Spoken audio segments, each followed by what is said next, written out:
അങ്ങനെ നമ്മൾ എയർപോർട്ടിൽ നിന്ന് ഇറങ്ങി. ഇനി നമ്മൾ നേരെ പോകാൻ പോകുന്നത് ടൈഗറും ക്രൊക്കഡൈലൊക്കെ ഉള്ളൊരു ചെറിയൊരു സൂയിലേക്കാണ് കേട്ടോ. ഇവിടുന്ന് ഏകദേശം 70 കിലോമീറ്ററാണ് യാത്രയുള്ളത്. ഇതാണ് നമ്മുടെ ഡ്രൈവർ. പുള്ളിക്കാരൻ്റെ പേര് ബോയ് എന്നാണ്. ആൾ നല്ല കമ്പനിയായിട്ട് എല്ലാവരോടും സംസാരിക്കും കേട്ടോ. നമ്മളിനി കാണാൻ പോണതാണ് ഇവിടുത്തെ മെട്രോ സ്റ്റേഷൻ. ഈ മെട്രോ സ്റ്റേഷനൊക്കെ കാണുമ്പോൾ നമ്മൾ ഏകദേശം ഒരു കൊച്ചിയിലൊക്കെ പോകുന്ന ഫീൽ നമുക്ക് തോന്നും. അതേപോലെയാണ് എനിക്ക് കണ്ടപ്പോൾ തോന്നിയത്. നിങ്ങളെന്താ വെച്ചാൽ കമൻറ്റ് ചെയ്യും. നമ്മൾ നേരെ സൂര്യക്ക് തന്നെ പോകാൻ കാരണം എന്താണെന്ന് വെച്ച് കഴിഞ്ഞാൽ ഇപ്പോൾ പോയി കഴിഞ്ഞാൽ നമുക്ക് ഹോട്ടലിൽ ഇപ്പോൾ ചെക്ക് ഇൻ ചെയ്യാൻ പറ്റില്ല. അപ്പോൾ അത് കാരണമാണ് നമ്മളിപ്പോൾ നേരെ സൂര്യക്ക് തന്നെ പോകണത്.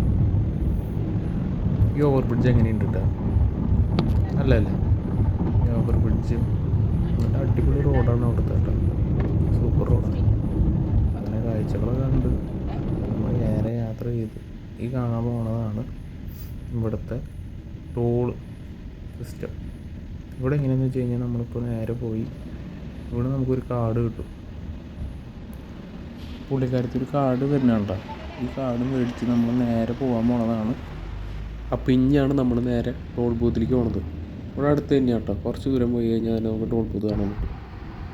ഇവിടെ പോയി നമ്മളുള്ള ആ കാശും ഒപ്പം തന്നെ നമ്മുടെ അവിടെ നിന്ന് മേടിച്ച കാർഡും കൂടി ഇവിടെ സബ്മിറ്റ് ചെയ്ത് കഴിഞ്ഞാൽ ടോളിൻ്റെ പരിപാടി കഴിഞ്ഞു. അങ്ങനെയാണ് ഇവിടുത്തെ ടോൾ സിസ്റ്റം പ്രവർത്തിക്കുന്നത്. അങ്ങനെ നമ്മൾ യാത്ര ചെയ്ത് ഏകദേശം 1.5 മണിക്കൂറിൻ്റെ യാത്രയ്ക്ക് ശേഷം നമ്മൾ ടൈഗർ ടോപ്പിയിലെത്തി. ഇനി ഇവിടുന്ന് നമുക്ക് ഒരു 200 മീറ്ററോളം ഉള്ളിൽ പോകണം.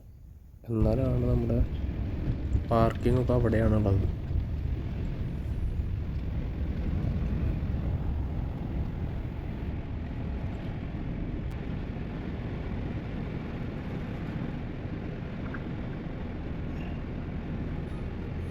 ഇങ്ങനെ വണ്ടി പാർക്ക് ചെയ്ത് നേരെ നമ്മൾ പുറത്തേക്ക് ഇറങ്ങി. ഇനി നേരെ നമ്മൾ പോകുന്നത് ഫുഡ് കഴിക്കാനാണ്. രാവിലെ എയർപോർട്ടിൽ നിന്നിറങ്ങി ഒന്നും കഴിച്ചിട്ടില്ലല്ലോ. അപ്പോൾ നേരെ നമ്മൾ പോകാൻ പോകുന്നത് ഫുഡ് കഴിക്കാം. അപ്പോൾ നമ്മൾ പോകുമ്പോൾ തന്നെ ലെഫ്റ്റ് സൈഡിൽ നമുക്ക് ഇവിടേക്ക് കയറി ചെല്ലുമ്പോൾ ഉള്ള ആക്ടിവിറ്റീസും കാര്യങ്ങളൊക്കെ ഇവിടെ ബോർഡിൽ മെൻഷൻ ചെയ്തിട്ടുണ്ടാവും. പിന്നെ തായ് കുസീൻ ഇവിടെ ഉണ്ട്. പിന്നെ നേരെ കാണുന്നതാണ് ഇവിടുത്തെ വാഷ്റൂമും കാര്യങ്ങളും. ഇവിടെ എങ്ങനെയാണെന്ന് വെച്ച് കഴിഞ്ഞാൽ ഫുഡിന് വേണ്ടിയിട്ട് ഇപ്പോൾ ഇൻ്റർനാഷണൽ കുസൈനിലാണെങ്കിൽ 250 ഭാഗത്ത് നമ്മൾ കൊടുക്കണം. പിന്നെ നമ്മൾ ഇതിലേക്ക് കയറാനുള്ള ടിക്കറ്റിന് ഏകദേശം സൂ എൻട്രൻസിന് ഏകദേശം നമുക്ക് ഒരു 450 ഭാഗത്തോളം അതിനും ചിലവ് വരും. ഈ ഫുഡ് കോർട്ടിലേക്ക് കയറാനുള്ള ടിക്കറ്റും പിന്നെ നമുക്ക് സൂ എൻട്രൻസുള്ള ടിക്കറ്റും നമ്മൾ ഈ ഫുഡ് കോർട്ടിലേക്ക് കയറുമ്പോൾ തന്നെ സൈഡിലായിട്ടാണ് വിൽക്കാൻ വെച്ചേക്കണം. അങ്ങനെ ഞാനും പോയി ഒരു പ്ലേറ്റ് കൊടുത്ത് സ്പൂൺ കൊടുത്ത് ഞാനും മുട്ടടിക്കാൻ കയറി. 2 ഇഡ്ഡലി എടുത്ത. ഇഡ്ഡലി ആണെങ്കിൽ എടുത്തിട്ട് പോരണ്ട, ഒരെണ്ണം വെച്ചു എന്ന് വിചാരിച്ചു. പിന്നെ എടുത്ത് നോക്കുമ്പോൾ പിന്നെ അതുമ്മേലെ ഒട്ടി പിടിച്ചിരിക്കുക. അങ്ങനെ കുടഞ്ഞ് അതുമ്മേക്ക് ഇട്ട് വേഗം സാമ്പാർ എടുക്കാൻ പോയി. അങ്ങനെ ഇത്തിരി സാമ്പാറും കോരി ഒഴിച്ച് ഈ വീഡിയോ കൊണ്ട് എടുക്കാൻ ഭയങ്കര ബുദ്ധിമുട്ടായിരുന്നു. പിന്നെ ഇത്തിരി അവിൽ വിളച്ചിട്ടുണ്ടായിരുന്നു, അതെടുത്തു. പിന്നെ വേറെ ഫുഡുകളൊക്കെ ഉണ്ട് കേട്ടോ. ഞാൻ അത് മാത്രം എടുത്തോളൂന്നു. അത് കഴിഞ്ഞ് ഇതിൽ നോക്കുമ്പോൾ പൂരി, മസാല അങ്ങനെ ഐറ്റംസൊക്കെ വേറെ ഉണ്ടായിരുന്നു. ഞാൻ എൻ്റെയൊക്കെ ഫുഡ് അടി കഴിഞ്ഞ് കുറച്ച് നേരം കഴിഞ്ഞ് നോക്കുമ്പോൾ എല്ലാവരും എന്താ പുറത്തേക്ക് നോക്കിക്കണം. അപ്പോൾ എന്താണെന്നറിയാനായിട്ട് ഞാനും ചെന്ന് നോക്കിയപ്പോൾ വേറെ ഒന്നുമല്ല, അവിടെ കടുവകളുണ്ട് അപ്പുറത്തും ഇപ്പുറത്തൊക്കെ ആയിട്ട്. വാഴര കിടക്കൊക്കെ കാണാൻ പറ്റുമെന്ന് അവിടെ കണ്ട ആ മരത്തിൻ്റെ ചുവട്ടിലേക്കായിട്ട് കടുവ കിടക്കുന്നുണ്ട്. അത് നല്ലൊരു അനുഭവമായിരുന്നു കേട്ടോ. ഫുഡ് അടിക്കുന്നതിനൊപ്പം ഇവരെയും കാണാൻ പറ്റി. അങ്ങനെ നമ്മുടെ തായ്ലൻഡിലുള്ള ടൈഗർ പാർക്കിൽ വന്നേക്കാണ്. അപ്പോൾ ഇനി അതിലുള്ള കാഴ്ചകളിലേക്ക് നമുക്ക് എല്ലാവർക്കും പോവാം. ഫുഡ് അടി കഴിഞ്ഞപ്പോൾ നമുക്കുള്ള വണ്ടി പുറത്ത് പോകുന്നുണ്ടായിരുന്നു. അപ്പോൾ ആ വണ്ടിയിൽ കയറിയിരുന്ന് നേരെ നമ്മൾ ഷോകൾ കാണാനായിട്ട് നമ്മൾ നേരെ വിട്ടു. പോകുമ്പോൾ തന്നെ നമുക്ക് ഓരോ കേജുകളും കാര്യങ്ങളൊക്കെ കാണാൻ പറ്റും. ഇതിൽ ടൈഗറിൻ്റെ കേജുകളും നമുക്ക് കാണാൻ പറ്റും. പിന്നെ പുലിക്കുട്ടീനായിട്ട് സിംഹക്കുട്ടീനെയൊക്കെ ആയിട്ട് ഫോട്ടോ എടുക്കുന്ന സ്ഥലങ്ങളുണ്ട്.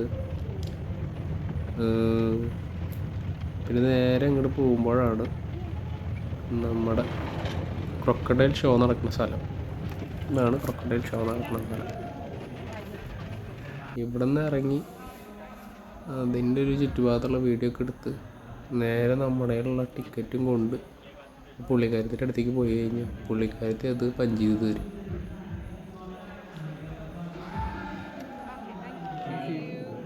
അങ്ങനെ അതും കിട്ടി. നമ്മളകത്തേക്ക് കയറുമ്പോഴേക്കും ആ പരിപാടി തുടങ്ങി. എല്ലാത്തിനും പിടിച്ച് സ്റ്റേജിലേക്ക് കയറ്റിയിട്ട് നമുക്ക് ഈ മുതലേരെ പുറത്ത് കയറുന്ന ഫോട്ടോ ഒക്കെ എടുക്കാൻ പറ്റൂട്ടോ. അതിന് ഏകദേശം 700 ബാത്ത്, നാട്ടിലത്തെ 2000 രൂപ ചിലവാകും. അപ്പോൾ ഷോ തുടങ്ങി. നമുക്ക് ഷോ കാണാം.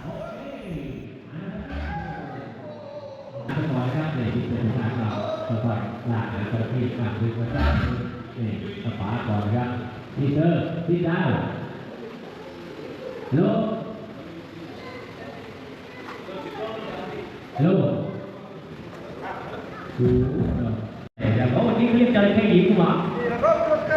Để làm gì được không có đầy mà đi quá đấy không? Nam cô nó bảo này ready here ready there เดี๋ยวที่ต้องใช้สมาธิครับฝ่ายถูกนิดนึงนะครับนี่ก่อนแต่ดูก่อนพร้อมแล้วนี่พอดีเห็นดีไซน์นี่ครับขึ้น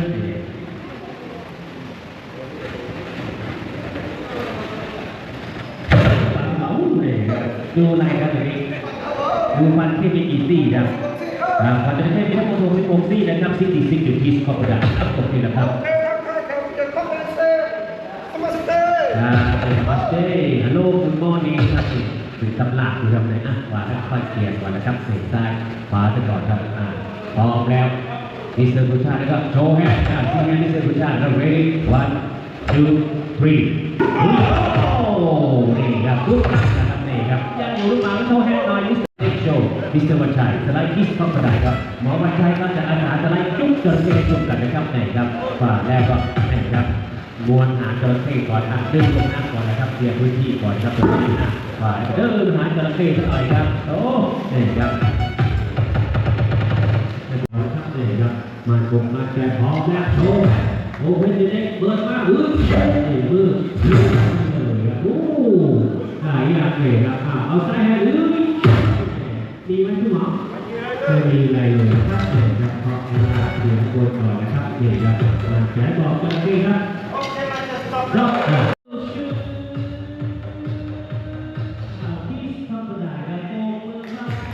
അങ്ങനെ ക്രൊക്കഡൈൽ ഷോ കഴിഞ്ഞിട്ട് ഇനി നേരെ നമ്മൾ കയറാൻ പോണതാണ് നമ്മുടെ കടുവേര പരിപാടിക്ക്. ഇനി അത് കാണാം.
ഷോ കഴിഞ്ഞപ്പോൾ ഇവരൊപ്പം നിന്നിട്ടൊരു 2-3 ഫോട്ടോ ഒക്കെ എടുത്ത് നേരെ നമ്മൾ പുറത്തേക്ക് ഇറങ്ങി. ഇനി കാണുന്നതാണ് ഇവിടുത്തെ കുള്ളൻ ആടുകൾ, ചെറിയ ആടുകളാട്ടത്. ആ കുട്ടി കൈ പിടിച്ച് നടക്കണുണ്ട് ഒരു ബക്കറ്റിൽ ക്യാരറ്റ്. അതിന് ഏകദേശം 60 ബാത്ത്, ഫീഡിങ്ങിന് 60 ബാത്ത് നമ്മൾ കൊടുക്കണം. പിന്നെ കഴിഞ്ഞിട്ട് നമ്മൾ നേരെ പോയതാണ് നമ്മുടെ സിംഹക്കൂട്ടൻ്റെ അടുത്തേക്ക്. അത് നല്ല അടിപൊളിയായിരുന്നു കേട്ടോ. ആളുടെ കളികളും കുസൃതികളൊക്കെ ആയിട്ട് നല്ല രസമായിരുന്നു കാണാൻ. അങ്ങനെ അതും കഴിഞ്ഞ് നമ്മൾ നേരെ പോണതാണ് ടൈഗർ ഫീഡ് ചെയ്യുന്ന സ്ഥലം. ഇവിടെ നമ്മൾ ഏകദേശം ഒരു 150 ബാത്തോളം നമ്മളവിടെ കൊടുക്കും. അങ്ങനെ 150 ബാത്ത് കൊടുത്തു കഴിഞ്ഞാൽ നമുക്കൊരു തോക്ക് പിന്നെ ബുള്ളറ്റ് ലോഡ് ചെയ്ത് തരും. അതിന് നമ്മൾ നേരെ ആ സ്റ്റീലിൻ്റെ പ്ലേറ്റുമേക്ക് വെടി വെച്ചാൽ മാത്രം മതി. അപ്പോൾ ഉള്ളവർക്കാണെങ്കിൽ കൃത്യമായിട്ട് ഇറച്ചി കഷ്ണം നേരെ നിലത്തേക്ക് വീഴും. അങ്ങനെ അത് കടുവ തിന്നും. അതാണ് ഈ ഗെയിം. അങ്ങനെ സൂര്യത്തെ കാഴ്ചകളൊക്കെ കണ്ട് ഇനി നേരെ നമ്മൾ വണ്ടിയിൽ കയറി ഇനി സ്ട്രെയിറ്റ് പട്ടായ.